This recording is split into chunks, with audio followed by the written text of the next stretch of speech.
Welcome back to Christine's Home Affairs. Today I'm out in the garden harvesting the last of my summer veggies. So today I've just picked all my beetroot. So there's some good sized beetroots there, and I'm just going to chop off my tops and tails, cook them up, and we'll put them into some vinegar, and I'll probably even make a jellied beetroot. So I'm just going to show you how I harvest these, what I do with them, for preparation for cooking. So all I need to do, and I put everything straight into my compost bins as well. So just chop off the tops. Don't chop them off too close to the bottom, because when they're in the pot I don't want them to bleed through the actual fruit. And at the tail end, just chop it off about 1/2 centimetre or so from the other end. So this will bleed through into the water, but it'll be nicer to keep all the nutrients if we don't chop the top and bottom right off. And we don't have to wash them, we'll just boil them straight up in the water. I've top and tailed all the beetroot, so all I'm going to do now is stick it straight into a pot. I don't have to wash them or rinse them at all. Just stick them straight into a pot, fill it with cold water, bring it to the boil, and let it simmer for about 1/2 hour or until they're fairly soft. So of course the smaller ones are going to cook through a lot quicker, but look, I'm just going to throw them all in together with their skins on. Boiling them like this, as I said, by not topping them and tailing them too much, will prevent the good part of the beetroot from bleeding through. When it's all boiled and it's cooled down, the outer skin will actually just peel off, and then you can just chop off the tops and the bottoms. Alright, into the pot, fill it up with cold water, bring it to the boil, and then I will just simmer this for about 1/2 hour.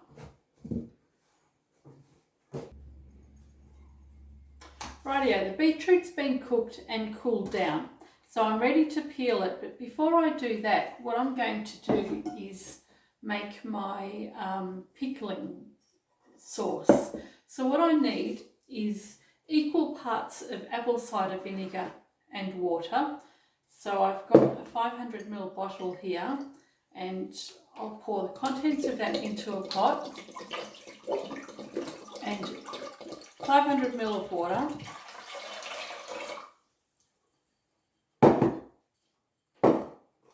a teaspoon of whole cloves,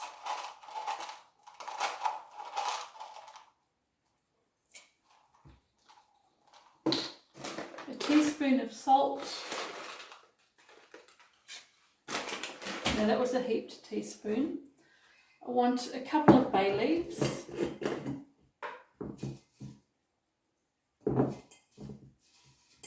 all 3.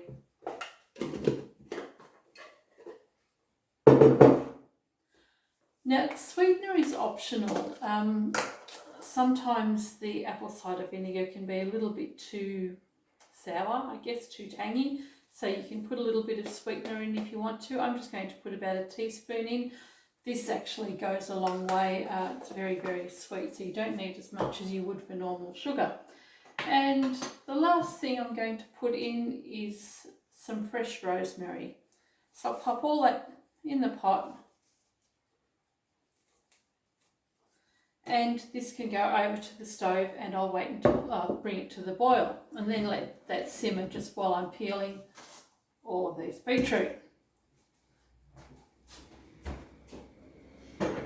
Okay, it's probably a good idea to wear some gloves, but I don't have any, and I don't mind getting red hands. It comes off eventually.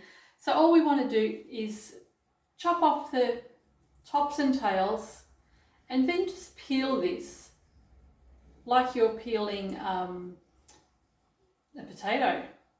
The skin will come off really, really easily anyway.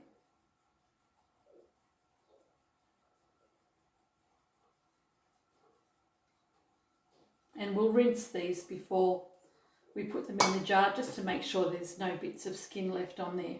So pop them into a container.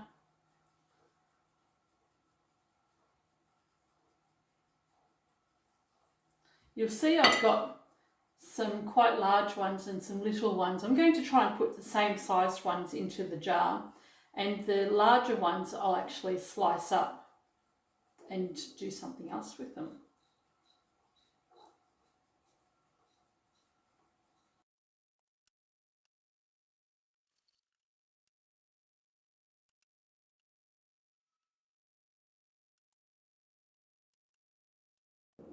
Alright, the beetroot's been peeled and I've got a nice hot sterilised jar to put the beetroot into, and I have some of the liquid that's just been simmering away.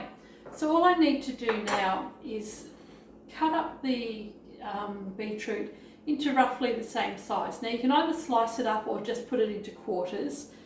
I'm going to keep the really big ones for a jellied beetroot that I'm going to put in another recipe up there. So the smaller ones, I'm just going to cut them into quarters and pop them in the jar. And I'll do that with all of these. Well, the ones that I don't want for my jellied beetroot anyway. So I want them all roughly the same size.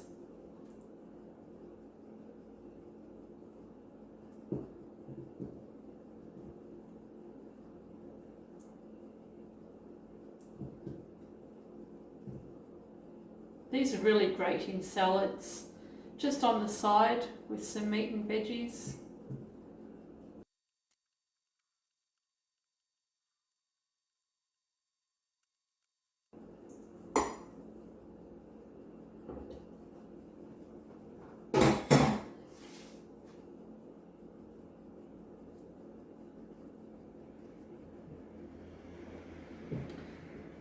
So there we go, got a jar full of beetroot. These ones I'm going to set aside and make that jellied beetroot. And all I need to do now is pour the liquid into this. I'll just wash my hands. So straight into the jar is the hot liquid.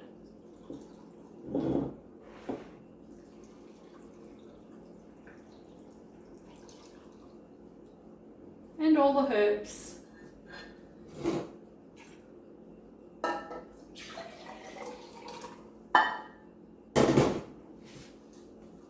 And we can put the rest of the liquid. So just fill it to the top.